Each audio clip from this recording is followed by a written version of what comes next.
Hey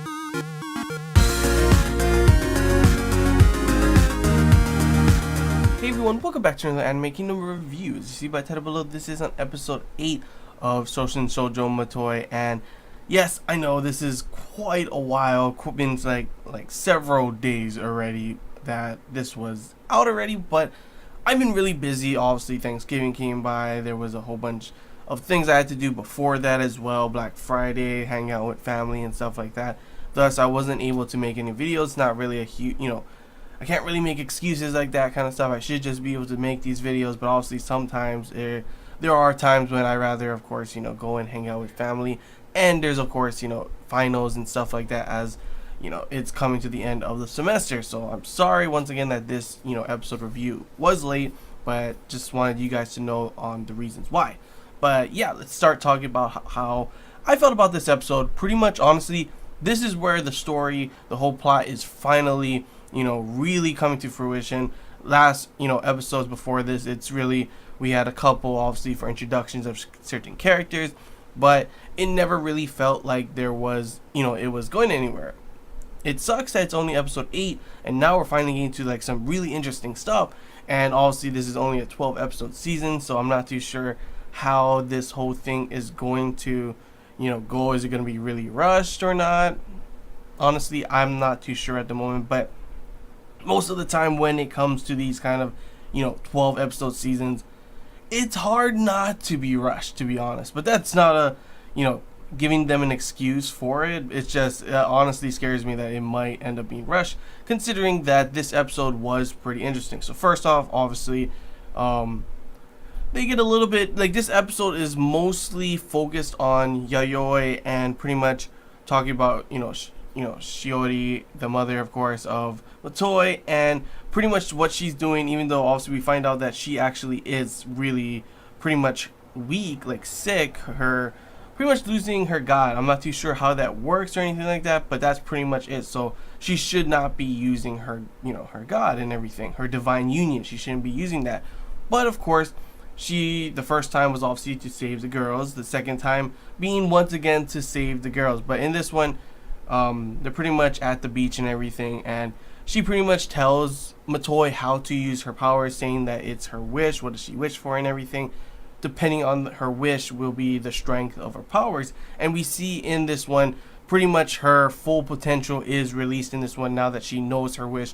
As small as it may be, as she says, it is still really important and really strong, that it made her powers really show in this one. Sure, I wanted the fight to be a little bit longer and a lot more intense.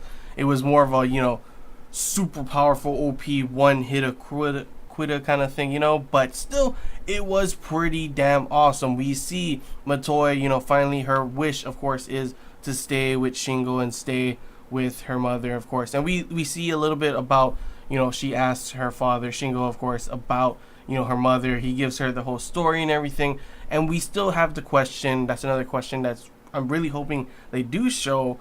Next episode is not going to be that, so I'm wondering when it's going to be that they show what happened to the mother. Obviously she said to Shingo that she will be back, so is she still alive? Is she out there somewhere? Maybe she's with the Knights or something, and that's why all of a sudden the connection between Matoi and all of this is starting to come clear. Obviously at the end you did see Yuma's grandpa pretty much saying that, oh, looks like it is Shiori's daughter that will be the one to open the higher gate dimension or something like that. So obviously it seems that she is the chosen one, the one to pretty much open the gate and maybe stop all the Knights forever or something along those lines. It may be that her mother had that job as well, and then something bad happened to her. She may still be alive, or she may have died already. Not too sure on the specifics for that yet, but it was pretty interesting to see that. Lots of emotional moments with Matoi trying to figure out and find herself. The whole thing with her and Shingo. I really wish she would just call him, her father already. Like, after he was like, I haven't been a real good father. That's the kind of time you say, no, you are, Oto-san. Not, yeah, Shingo-kun. It's like, one step at a time, right? One step at a time. But that was pretty much the episode. It's not really a super bunch of things in this one. It was mostly, Yayoi trying to figure out a way to help out Matoi. Matoi trying to find herself, trying to find, her wish, obviously, to which she does. At first, it's just she wants to, live a peaceful life. That was pretty much the main thing of the summary, and of course what she wanted at the beginning of the series. But you see that her wish has changed to being that she wants to be with her family. She wants to have a family with, of course, Shingo and her mother back together again and all that kind of stuff. So that's pretty much what her wish is, and pretty much what's going to be fueling her to the point where we may end up seeing her mom later on. And then, of course, like I said, it was pretty much, there was a couple other things. For example, the head priestess, pretty much talking with the other people as well, and they pretty much throwing back information on everything. Obviously, the whole thing with Matoi being her god being super powerful and having some connection to the night and some connection to something, to which of course they thought that the head priestess knew, to which of course she ended up not knowing. But it's pretty interesting to see that like everything is starting to connect, and it looks like Shiori really was an important figure in this whole story, and that is how the connection is going towards Matoi, and how pretty much her path has been chosen for her now. And we'll just have to wait to see. Obviously, you saw at the end, she said she's kind of sad to see that Matoi has to go through this, but of course, she does not have to do it. She said she can just stop. It depends on the power of her wish and everything like that.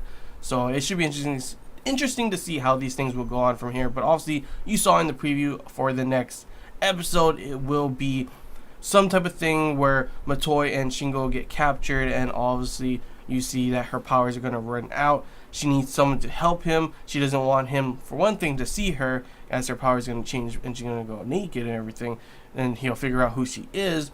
But it also looked at the end of the preview that he may or may not be in critical injury, condition, so he may die. Obviously, I don't think he's going to die, but he's going to come close. Not sure how everything's going to happen in this one, but it looks to be like that one will be pretty interesting. Don't know how the connection between her opening the higher dimension will come from this. Maybe it will unlock further of her powers. I'm not too sure, but honestly, I can't wait to see the next episode. It's been a while where I can actually say that, because I've enjoyed the episodes. They've been good, but they've never been anything like, oh my gosh, I can't wait to see the next one. This one was actually pretty interesting and pretty awesome, that definitely showed the potential of the anime in my opinion, and I'm definitely excited to see how the next episode will be. Hopefully it will end up being good, and hopefully the rest of the season plays out correctly and plays out good, and hopefully it's not too rushed, because 12 episodes, and with how it just started, the main story plot starting at episode 8, it doesn't look good for that, at least. But hopefully it still does end in a good way. Hopefully everything from here on out will be good. But yeah, just gotta wait to see for that. So hope you enjoyed this Anime Kingdom review. If you have any questions, feel free to comment below. Anything is, and you want to talk about, comment below as well. And if you did enjoy, don't forget to leave a like. If you haven't already, feel free to subscribe for more content. And yeah, that's all I gotta say, guys. So till next time, see ya.